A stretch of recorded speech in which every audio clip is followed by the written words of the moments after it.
The latest reboot of the Smurfs franchise was expected to bring a fresh musical spin and star power to the classic blue characters, but its opening weekend proved to be more blue than blockbuster. Despite boasting an A-list cast and a significant production budget, the film struggled to find its footing at the box office and was met with dismal reviews from critics. However, not all hope is lost. Smurfs managed to pull off one unexpected win that could impact its long-term legacy. A troubled box office debut. In its opening weekend, the new Smurfs film, directed by Chris Miller and penned by Pam Brady, failed to break into the top spots at the box office. With James Gunn's Superman soaring at #1 for the second week in a row and Jurassic World Rebirth firmly claiming second place, Smurfs found itself in a tight race for third against the horror sequel I Know What You Did Last Summer. Ultimately, the horror title edged out the animated reboot, pulling in $5.8 million on opening day compared to Smurfs' $3.9 million.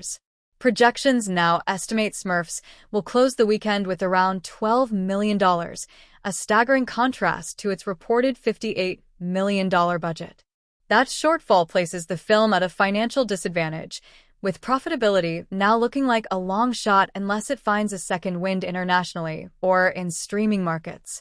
Critics pan the film, but audiences disagree. The film's critical reception only compounded the issue.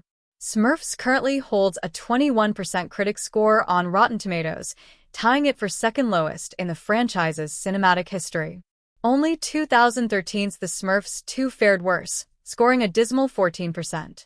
Reviews described the film as visually loud and narratively shallow, with some citing the blend of musical elements and slapstick comedy as unfocused. However, in a surprising twist, the movie has resonated better with general viewers. Audience scores on Rotten Tomatoes have hit 67%, making it the only fresh rating ever achieved by a Smurfs film from either critics or audiences. That suggests the film's musical numbers and family-friendly charm may be playing better with kids and casual moviegoers than with seasoned reviewers. Star power and music can't save everything. One of the reboot's biggest talking points was its celebrity-studded voice cast. Rihanna, who voices Smurfette, also contributed original songs and served as a producer.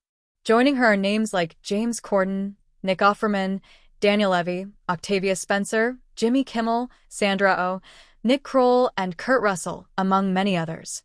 Despite the impressive lineup, the performances weren't enough to elevate the film's storyline or overall reception. Some critics praised the animation quality and musical sequences, but criticized the script for lacking cohesion and depth. The film's official synopsis hints at high-stakes drama, with Papa Smurf, voiced by John Goodman, kidnapped by the sinister Gargamel and new villain Rosamel, but much of that emotional weight appears to have been lost in translation. What the future holds. While the box office numbers are undeniably underwhelming, the positive audience reception could mean Smurfs will have a longer life through word of mouth, digital release, or streaming platforms. Family films often see delayed success once they leave theaters, and this reboot could follow that path if parents and kids continue to respond positively. That said, any plans for a sequel or extended franchise may now be in jeopardy unless the movie sees a dramatic turnaround. With strong competition from summer blockbusters and lukewarm enthusiasm from critics, Smurfs may become yet another example of a nostalgic property rebooted without a clear direction.